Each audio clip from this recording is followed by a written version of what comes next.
guys. Hey, Minda. Hi, Tina. How are you? Well, I am amazing because we're about to renew, refocus, and relaunch people's business. How do you feel? How do you feel this morning? I am so excited to be able to share this. Me too. Me too. So I want to start. For those of you that don't know Minda and I, which is probably a lot of you, I want to start by sharing what we're going to be doing today because Minda and I have been selected to do our buyer mastery presentation for Elevate Coaching for the next for 6 weeks. Obviously, we're today is a sort of a free look, a free taste of what we're going to be talking about because I think we're in a time where so much has changed, but yet so much has stayed the same. And Minda and I have been working together for 5 years, and she is just a master with buyers. I more lean towards the listing side, but Minda really leaned into this buyer side. And so Brian Ellington of Elevate Coaching wanted her to facilitate this. And I just am tagging along for the ride because we're friends and we're coworkers and partners, and we'll bring both sides of the I guess both sides of the fence, the listing and the buyer side, as we talk through so many of these things. So Minda, why don't you go ahead and introduce yourself to our wonderful YouTube audience? Well, thanks, Tina. And I think I'm along for the ride and honored to be here in next to you. So a little bit about me. My name is Minda Coe, and I joined, as Tina said, I joined her team 5 years ago. I don't know how many of you have felt this way, but 5 years ago, I was one of those agents that was feeling like I was ready to quit. I was this close to being a statistic of an agent that quits their first year. And thankfully, I was introduced to Tina and she said, I can teach you. And thankfully, I listened to what she said. And within 3 years, I was not only producing, but producing well over 36 million in my volume and working with buyers. So just really excited to be able to share some of the things that you taught me and hoping that, that might be something that will really elevate someone else's business if they're struggling like I was. Yeah. And, when I met Minda again, her former broker in charge told her that her ambitions were too big. I think, tell him Yes. that story real quick. I love that story. Oh, I remember like it was yesterday. So I was sitting in this room. It was very corporate setting, and they gave us a standard piece of paper. I feel like they gave it to us because they had to, but they said write down your goal for your first year in business. So I wrote down, I didn't know how many units that I had to sell, but I knew the dollar amount. And I didn't want to, I think I didn't want to be I wanted to be conservative and realistic. So I wrote $50,000 is what I wanted to make. And I will never forget, the instructor walked by and she said, wow, that's a lofty goal. And my heart just sunk, Tina. I was like, really? Like, I just got into real estate thinking that I was going to be able to, help my family out, kind of, help for retirement. And if I can't make $50,000 in my first year, what am I doing? Right. And so that was, if that just kind of gives you an idea of the support system that I had that first year, that explains it right there. Yeah, and I think for so many agents, we come into an industry where it's unfortunately, 2 to 3 deals a year. Agents make about $20,000 a year. Most people don't know that. And 90% fail out after their first 3 years. They just don't make it. And so you're right. You're going to be a statistic. But what people don't know about you also is, you're so hardworking. You raised your family. You wanted to be a stay-at-home mom. It was crucial to you to be a stay-at-home mom. And you did that. And you came into an industry without the skills, technical skills, you said to me, that, some people in corporate America would have, which were like a second, third career for many corporate people.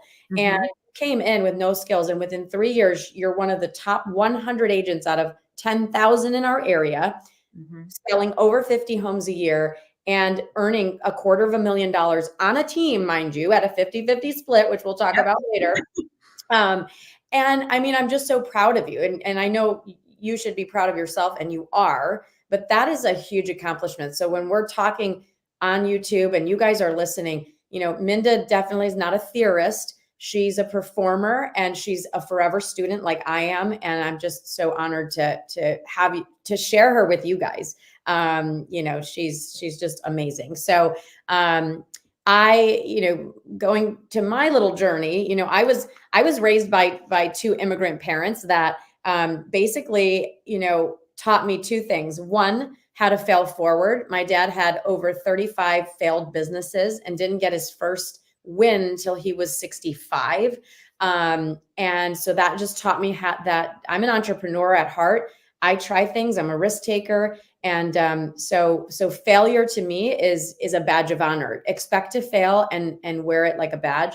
And then my mom taught me, she watched foster kids and they were special needs and they were in and out of our home. And she taught me how to lead with love. And so when we go through this 6-week course, a lot of you might be experienced, a lot of you might be new, a lot of you might be in between, but just know that you have two people here that anything goes. Like you are not going to be judged. This is a hard business. We're still students. We're still learning. We've all had our struggles, but the reality is what Minda and I want to share with you these 6 weeks of this course is just how to figure out who you are as a person, what makes you who you are, where you came from. Sometimes we suppress all of those things, but that is what makes you unique and different. It's not that you're a hard worker and that you're tenacious and that you're trustworthy. Everyone says the same thing, but we're going to dig deep first. And this goes right into our first session, Minda. It does. That we're going to share who we are. So if I forgot about the accolades, I know everyone wants to know, I've been in the business 24 years. I was a solo agent for 14 of those years. I sold over 130 homes each year, my last 6 years of being in business in the field. And now I am blessed to have a real estate team. And as part of that team, we have, I think, 45 partners, 15 staff. And this year, we'll probably end at about 850, 900 families that we've served. So definitely been through the whole solo to CEO, ascension model. So whatever I have in my brain, I will help you guys and unpack it, for that part of your journey. But today, we want to start with session 1. What are they going to learn, Minda? What are we going to start with?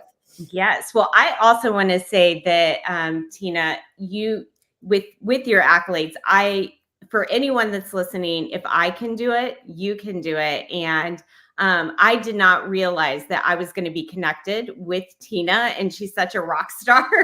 I now am just, realizing what a blessing it was to have you as my mentor. So if anyone wants to take an opportunity to have 6 weeks with Tina, it will be life-changing and game-changing. So I'm really excited to be in your presence. So yes, let's get started.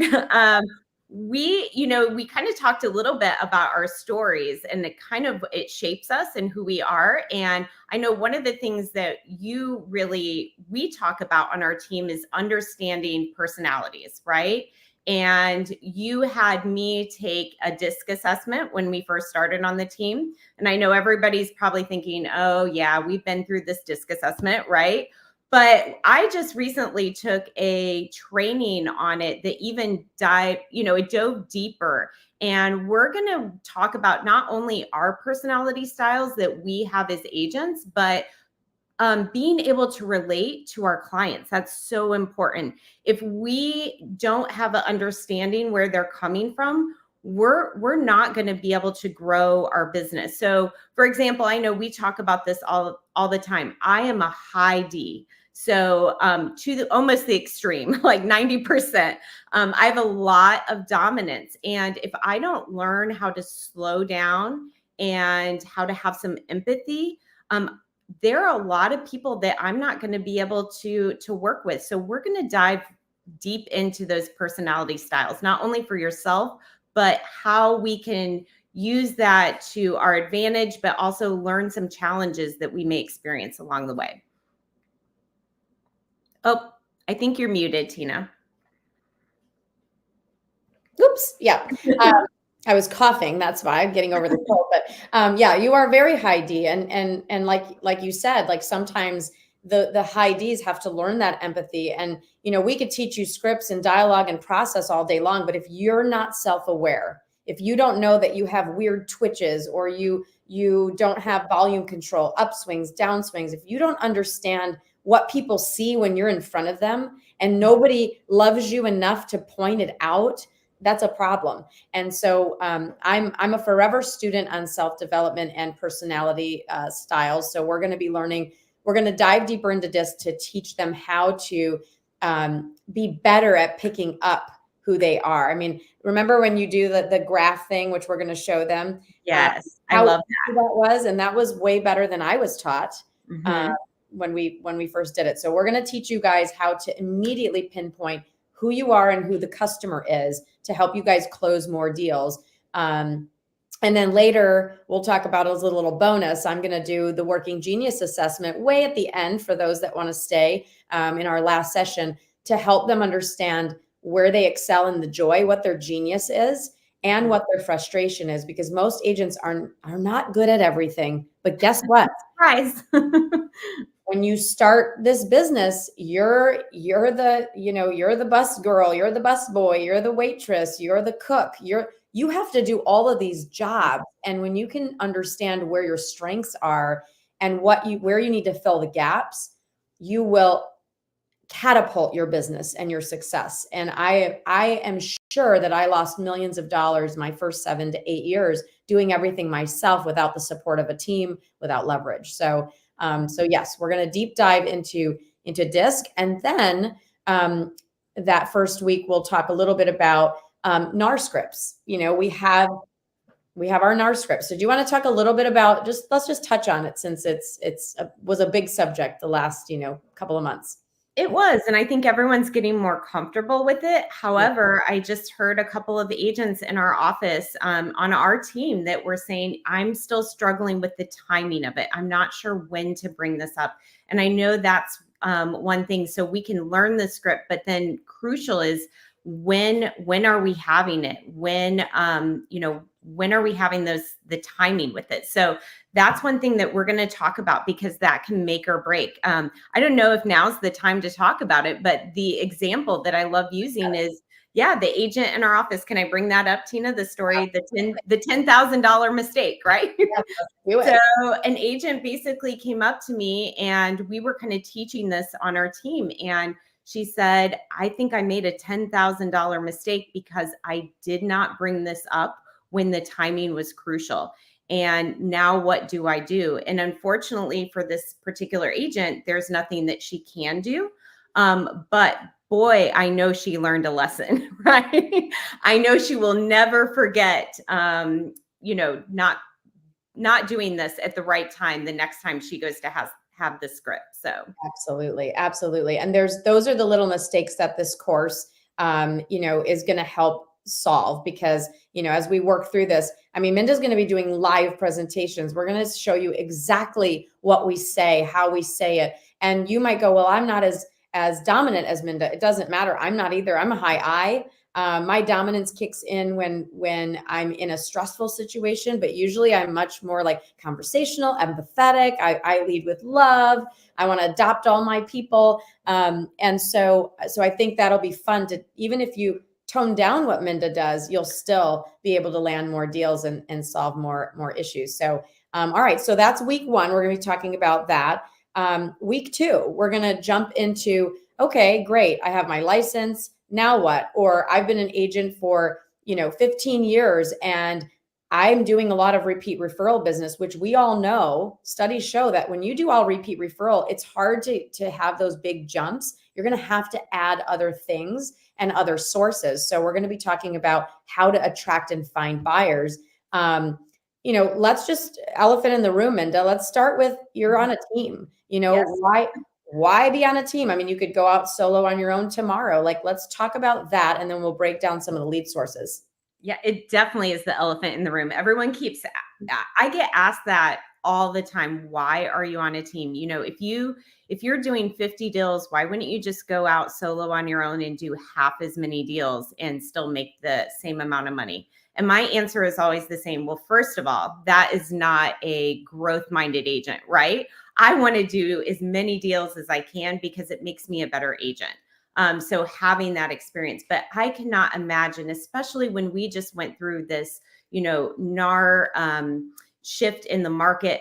Boy, I was really glad that I had the support system. You always seem to be one step ahead. You knew this was coming even before you knew it was coming. And you even prepped me to be able to handle my business in that way. So thankful to have a leader that's always there, like one step ahead. That's one reason to be on a team. But I can't imagine. I get to really focus on my business and focus on my clients.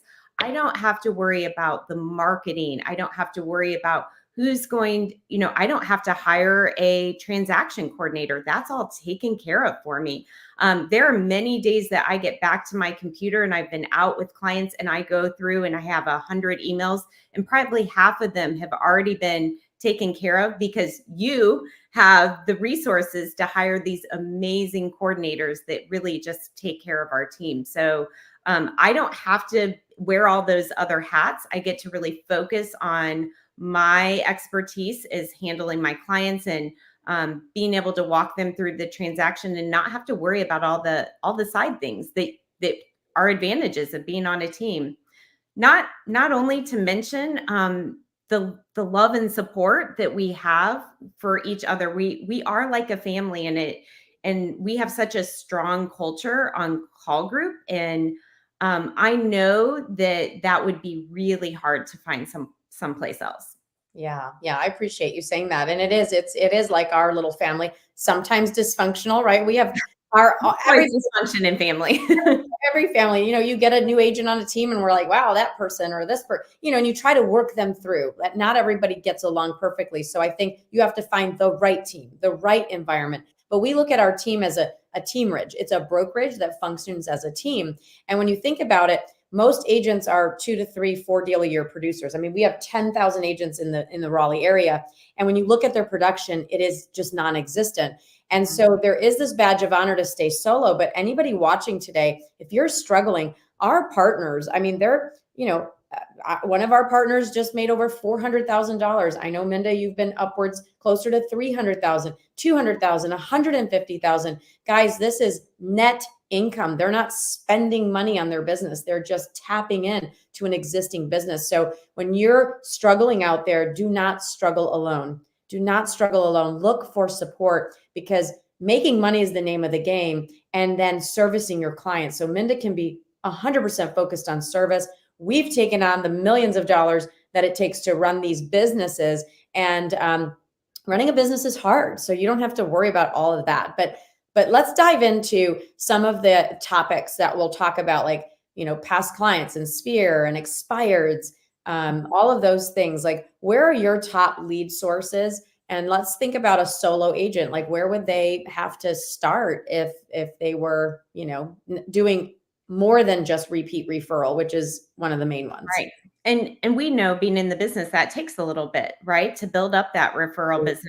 So I would say, first of all, one of the things we're going to talk about is some best practices in open house. It's a huge miss, and I think a great opportunity, especially with the market shift that we've seen with the NAR changes. So there's more opportunity with open houses than ever before. So we're definitely going to talk about some tips and tricks of things to really, it's more than just putting out the sign right before and getting to the open house and being a door opener for those couple of hours. So I really think that that's a missed opportunity right now that is available for whether you're a solo agent or you're an agent on the team.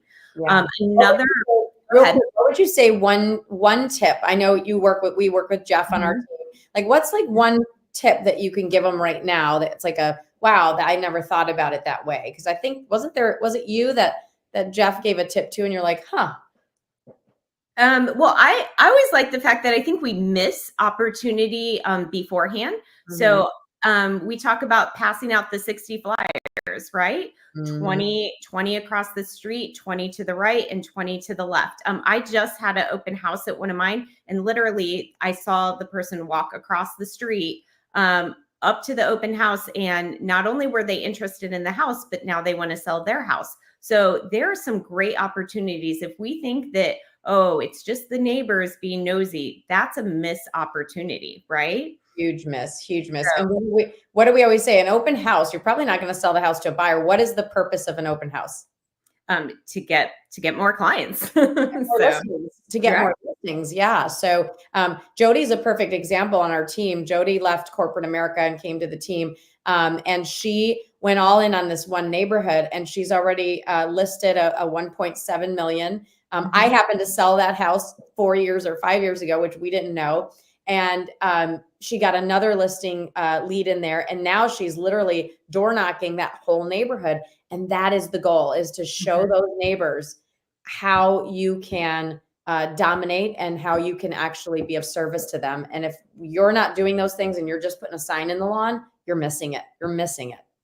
Absolutely. Absolutely. And whether you've been in this business a long time or you're brand new, I think sometimes we just need to get back to the basics to remind ourselves, and also remind ourselves that we're going to give you lots of different opportunities for some lead sources, but it doesn't mean you have to, do all of them. There are some that social media, Tina knows that is not my thing.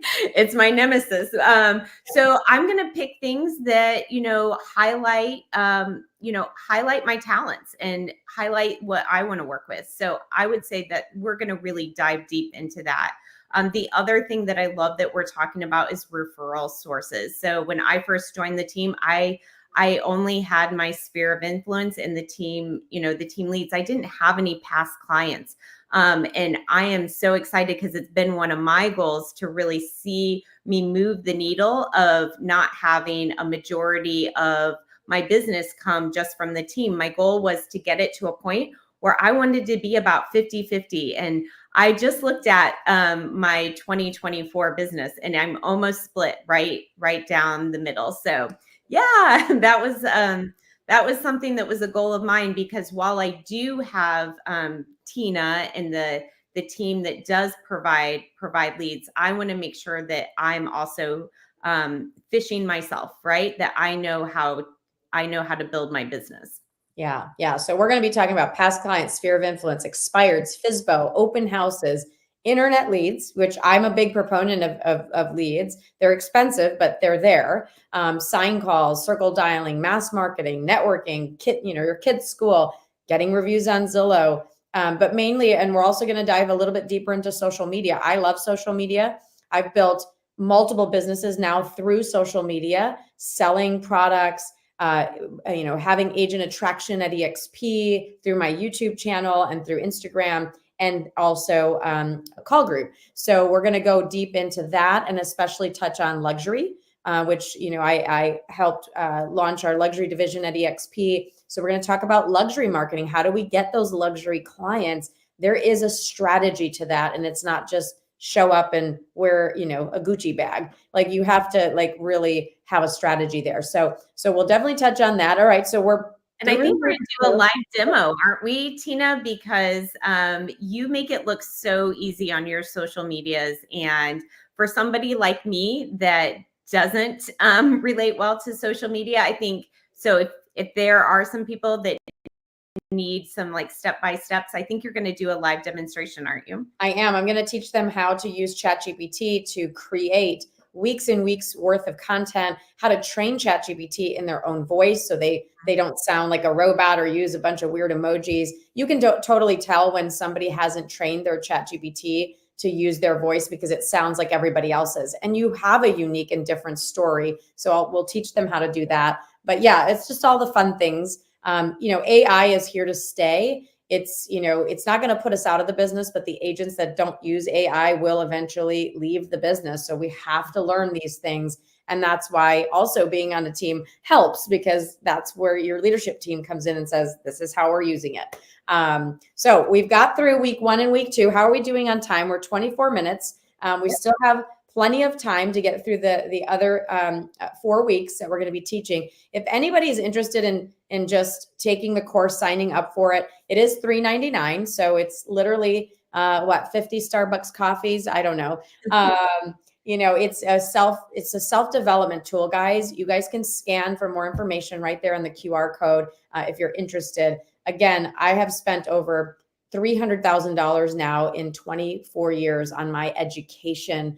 That is my college degree. I'm a junkie for information, because if there's one or two things, I always think, what's the nugget? If there's one or two things I can pick up from this course in the next 6 weeks, which I'm sure there will be more, that can change the trajectory of my business, man, I've just made potentially millions of dollars. But I have to show up and pay attention and then take action. So week 3, Minda, break us down. What are we learning? Week 3, we're going to kind of break down the framework. We're going to go through what a pre-qualification looks like, and we're going to knock out the scripts and really just go step by step of what it looks like, what I do, and we're going to give you all the tools for that. So I think there's a little bit of confusion sometimes, and there's no right or wrong way, but I personally love doing these. We call them buyer strategy sessions.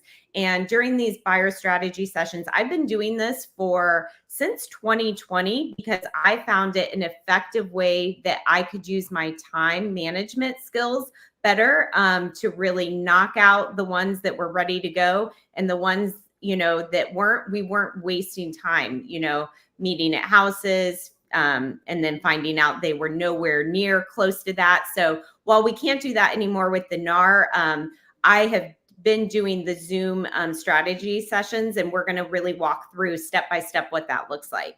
Yeah, you are great at these, and I was always a big proponent of, you do a listing presentation for a seller, they interview you, you present, and then you decide at the table, or maybe even a week later, to work together. And then you start marketing their home because they've hired you. You've presented, they've hired you. What is the difference between a buyer? Because so many agents, they, work with a buyer, open doors, take them all around town, and then you get the call, oh, well, we bought new construction. Oh, well, we have a friend in the business. Oh, well, we've decided we bought a for sale by owner.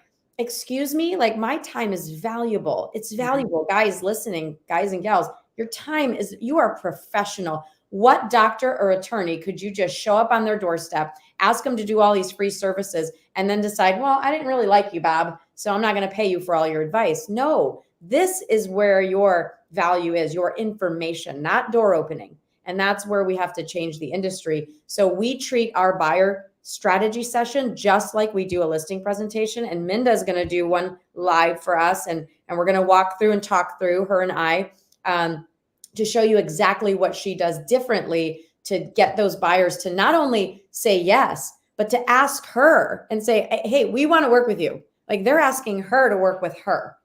Wouldn't that be great if you guys could get that sort of reaction, versus you chasing them down, begging and praying? Like, that is not a way to be a professional. So we're going to change that for you guys in week 3. Yeah, definitely. I have a process, and I did it out of, I guess, the D in me. How can I get to the end quicker?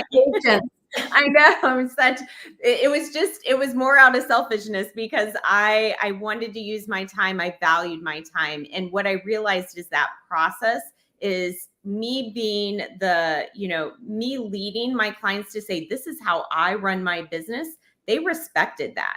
And it's been great, because this shift that we've had just recently, really, it hasn't impacted my business at all, because this is the way I've been doing it, which is, it's great. Yeah. Right. Yeah, no, it is. I mean, you hit it right there. I value my time. And there's a lot of agents out there desperate. They're attached to the outcome so much that they will devalue their time. They will devalue the years and years of education that they have, because they're letting the customer lead. And that's where you get taken advantage of. You let the customer lead. The customer is asking you. We talked about in our meeting yesterday, when you're presenting offers, hey, we could go this route, or we have this option and this option. I actually heard an agent on our team say, well, Mr. Seller, I'm going to let you decide. Now, that's the same thing as going to a doctor and them saying, hey, we're going to do heart surgery. We could go through this artery over here or that artery over there. Minda, you decide which way should we go. Could you imagine?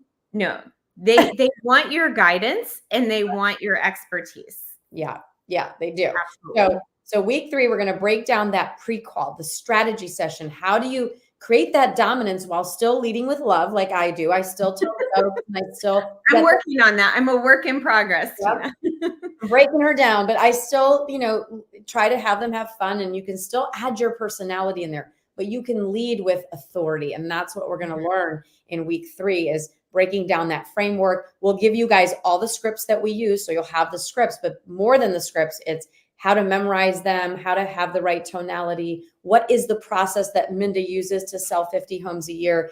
We're going to teach you guys all that. So you'll gain more confidence, efficiency. You'll know how to qualify the clients and then build rapport, which is what we want. So, all right. So now we're moving over to week 4. And again, for those of you just tuning in right now, I've got Minda Coe on here, one of my partners, 50 homes a year, working tremendously with buyers and just a buyer master. And we are doing a course for EXP Elevate. The code is right there. It's $399 for 6 weeks, and we're going to break down everything that we've talked about. So if you're tuning in now, watch the beginning and you'll learn what this is about. But Minda, week 4, compensation. This was a fun story because I think agents are, if you're a 20-year veteran, I'm sorry, but there is no reason that you should be getting paid like a brand new agent. There's just no reason because you know more. So how do we get this mindset shift? Tell them the story about your mindset shift in compensation. Well, so what happened was Tina came to me. I don't remember. It's been probably a couple of years ago. And by the way, make sure you don't say the commission amounts that we use. No, Like I won't. Yeah. We've had enough practice with that, but I won't. Right. But you came to me, I think, a couple of years ago, and it was at the point in my business where I was a top producer, and a lot of agents really shift to being more listing heavy, right? They're like, why do I want to work with buyers? And the main thing I think is because they don't want their compensation to be dictated by another agent, right? And Right. you came to me and you said, you can do this, Minda. Just tell them this is what you're charging. And if the seller is paying less than that, then the buyer will make up the difference. And while that sounds really norm right now, because we've been hearing it since the NAR change, this was unheard of, 2 to 3 years ago when you had brought this up.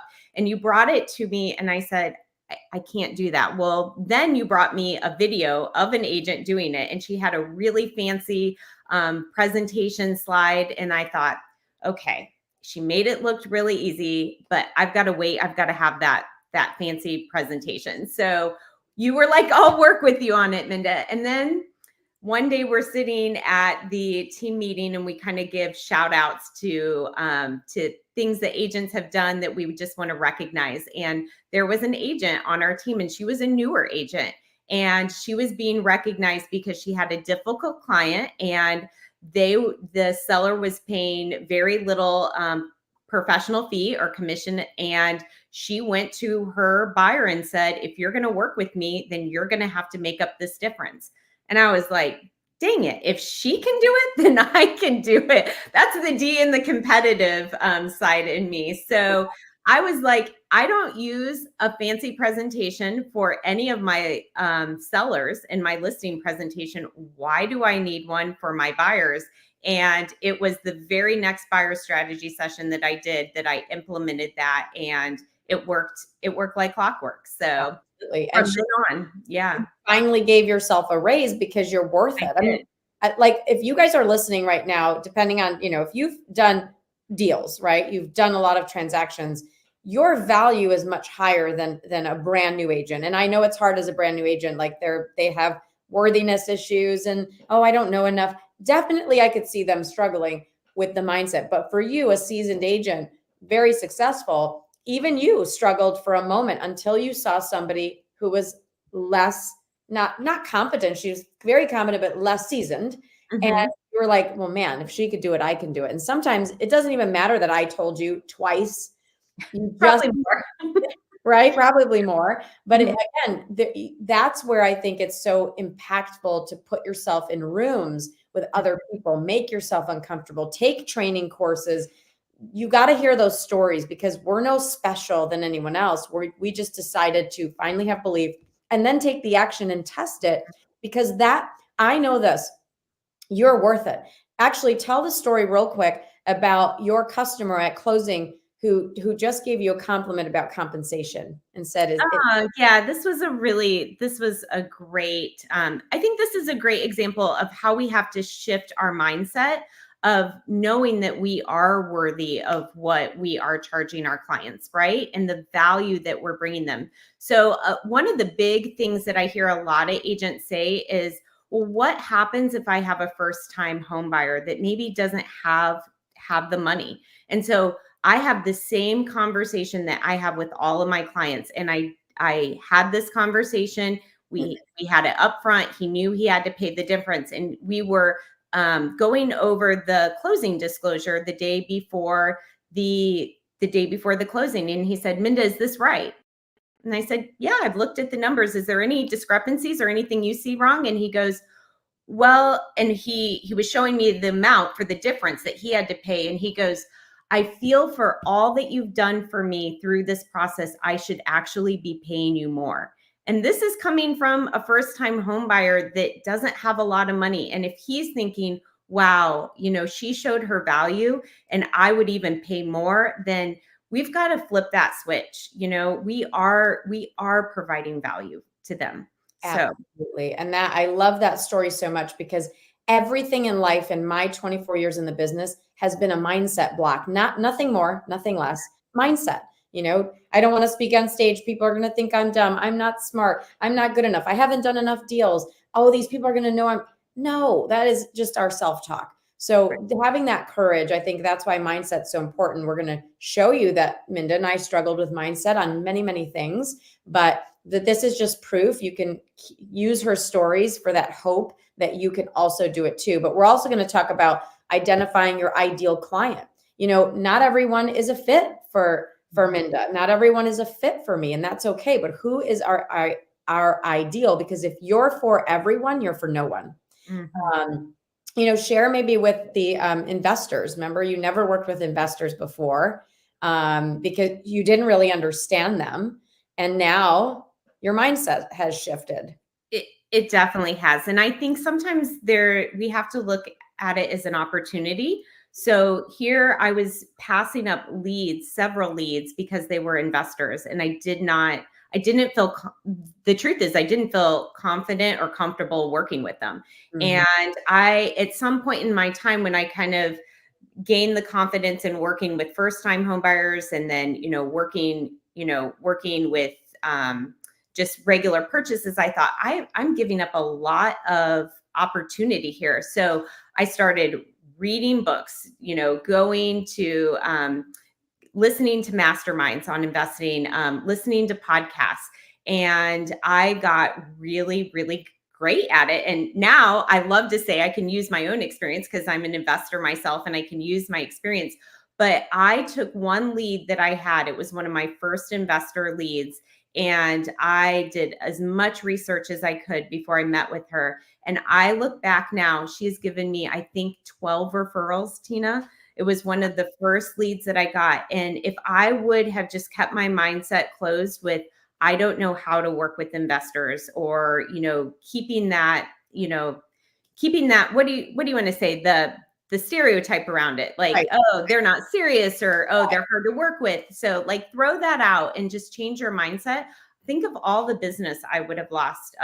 Now I'm like the go-to person on the team for leads for working with investors. So, but I think back to your point, Tina, when you were talking about that, everyone, you're right, especially as a first-time agent, there's no way we can know everything, right? We're just trying to focus on, trying to get, the first few clients and understand and get that confidence. And once you start building up that confidence, you then have to come from an abundance mindset of, it's okay that I'm not going to work with everyone, So know when it's right. Maybe it wasn't right for me to work with those investors my first year in business, but if I just kept turning it off, I wouldn't have been able to grow. So I think we definitely sometimes have to know where we're coming from with that. Totally. And again, that's just another source of business now that boom can amplify your sales.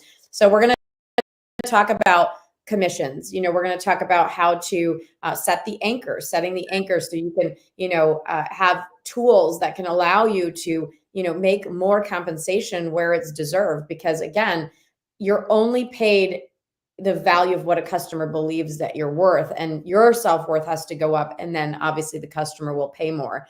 And so we'll talk about that. I'll take them through a little bit of a amplifier influence. We'll talk about their UVP. How can we tell better stories to have our customer identify with us more? So we'll take them through a process that I just learned with a really great instructor. And so I'm so excited to share that with them. And then we're going to move into now week 5 and 6. So we'll wrap it up. We've got another, 8 minutes on here, Minda. So we're going to talk about week 5. And this is where you're really good, like setting up essential tools and strategies for succeeding in the field. Once we're in the field, and I know I'll share like my vendor inner circle program, how that actually helps them land more deals by creating this inner circle program so they can show the client how we're going to save the client money. So they don't balk at that extra X% that you're going to charge them, because they know they'll make it up on the flip side. But maybe share a little bit more about what that means to you, like how to prepare in the field.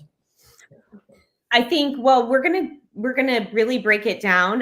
Not only, how to show up. We've talked about, this seems so basic, Tina, but sometimes I think we forget it. Like, make sure we're showing up on time. Make sure that we're dressed right. We're showing our brand. I never show up to an appointment, even if it's last minute. I'm gonna bring some comps with me. Bring some neighborhood information so that I look prepared. This is another like little tip and trick that I have, and you've seen like the back of my car, right? Mm-hmm. This is a great tip for a first-time agent. Maybe you don't have a lot of knowledge, but just showing up with the right actual physical tools. I carry a little bag with me, and it has, a hanger if I need to pull down an attic, right? Or the other day I was in a house, and those keys that get locked, they're just like the single one keys. The bathroom door was locked and we could not find one of those. I have an extra one in my bag. And they were like, "Oh, this isn't your first rodeo," right? So it looks like I'm showing up and prepared with that. So those are things that are just easy to have, that to physically have with you. The other day I was at an appointment, and the client said, "Oh, I want to test and make sure that the heat is on." And he's like holding his hand up to the heater. And I said, "Actually, I have a little a laser thermostat." So he's like, "That's fantastic." So those are just like things that you can have in the field that really make you look like you are an experienced agent. Absolutely. And you'll go over like your email templates. Like you have really great templates to set up the showing before, after. Everything that you do is a presentation. Your brand is not your logo. It's exactly what Minda said: how you look, how you dress, how you show up, what you say, your preparedness. All of that is your brand. People call Minda back because they know, or they refer her because they're not going to be embarrassed, because she's not all over the place. They're not going to be embarrassed when they send her to a friend. They're like, she's sharp, she's knowledgeable, and she's prepared. So that is your brand. You are very prepared. I try to be. I love it. We'll also show them examples of like our before and after lookbook. Knowing personality styles. Some people don't have a lot of ideas. They're not, they don't have that marketing brain, or they don't have the, where they have design. And so we show before and afters when you're showing houses and the houses don't look, brought up to date. You can show those examples. So we'll show them the tools that we use at Caul Group as well to land more deals and help our clients win.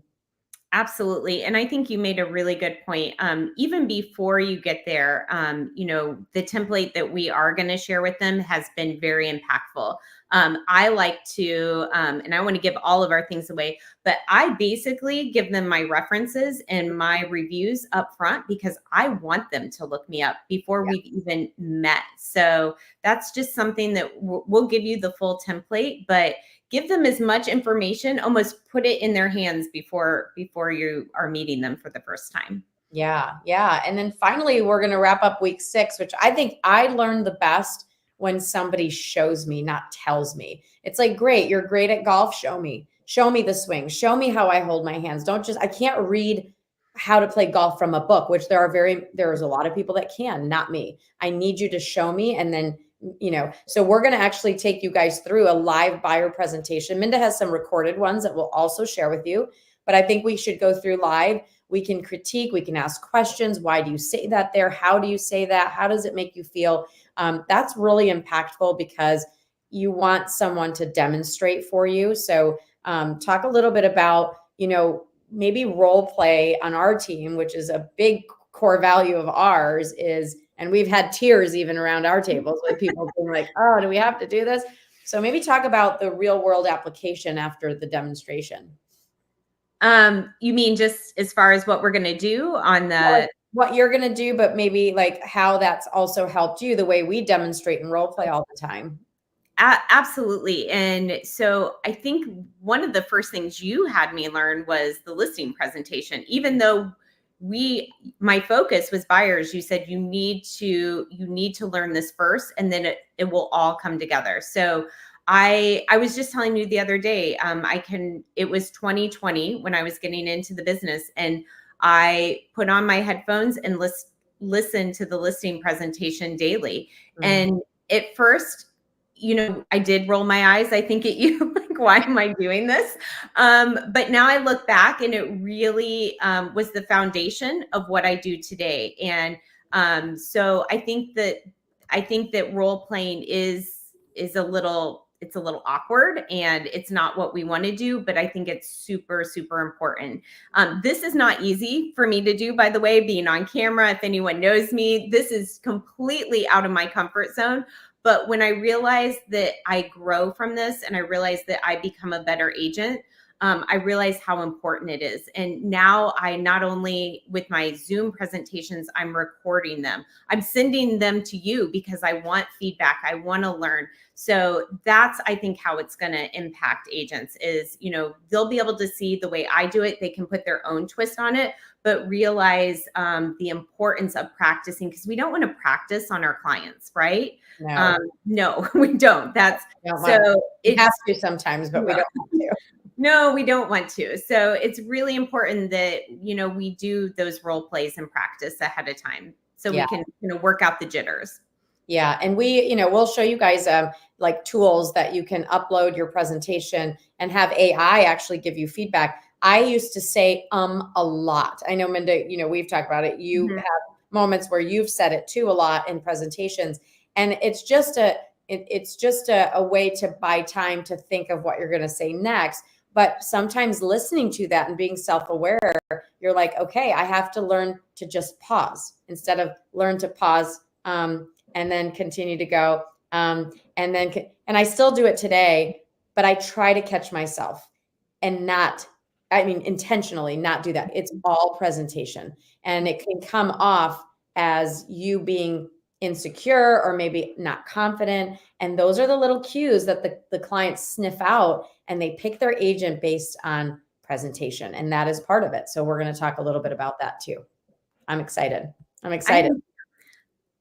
Yeah. All right. So we've gone through 6 weeks. We're 48 minutes. I know they gave us an hour. We're going to wrap up early, but any final words, Minda, on why a seasoned agent, a middle tier agent, a new agent would want to join us for 6 weeks, and not just because we're so fun?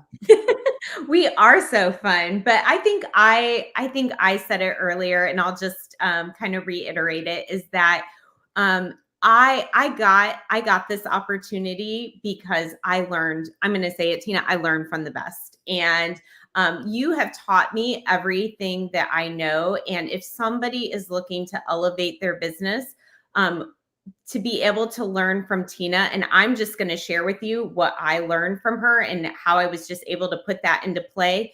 This is an amazing opportunity. And if you guys, whether you're a seasoned agent or whether you were like me, you're just thinking, I am kind of at my wit's end. Now is the time, especially before the holidays. Like, let's be prepared, because what we are doing now is going to set us up for 2025. So this is a great time to just take advantage of this time to get prepared for the new year in 2025. I love that point, of like taking the time out, because what my coaches have always said through the years is slow down to go fast. We slowed down even our team building and looked at the inefficiencies of the team and stopped hiring to build that. This is a great time to slow down, rebuild those inefficiencies. Just like when we went for COVID, everybody was losing their mind. And what did we do, Minda? Which you guys thought I was crazy. Oh, we moved forward and we did not skip a beat. And while I thought it was painful at the time, I realized that, you were just guiding us to prepare us for what was to come. So yeah, they learned all their listing presentations. We used that time. We washed our fruit, but we got better at our presentations. right. This time is like that time. You want to just dive in, take the holiday season when it is a little bit slower in many markets. Take that time, invest in yourselves. $399 is inexpensive. My worry would be what would happen without it. Not can I afford it? It's can you afford not to invest in yourselves? And so I encourage you guys to bet on yourselves, to join us for 6 weeks. We will make it fun. We will help you with your presentations. Also, I forgot to add, we can help them with some of the feedback, if they send us stuff, because we have AI that can help them faster too. So we are excited. There's the information. Scan, sign up, join us for 6 weeks. And we're so, so excited. It's starting November 14th. So right before Thanksgiving. And we're just going to have a lot of fun. So we'll see you all later. And thank you for joining us. Thanks for doing it, Minda. Thank you. Bye, y'all.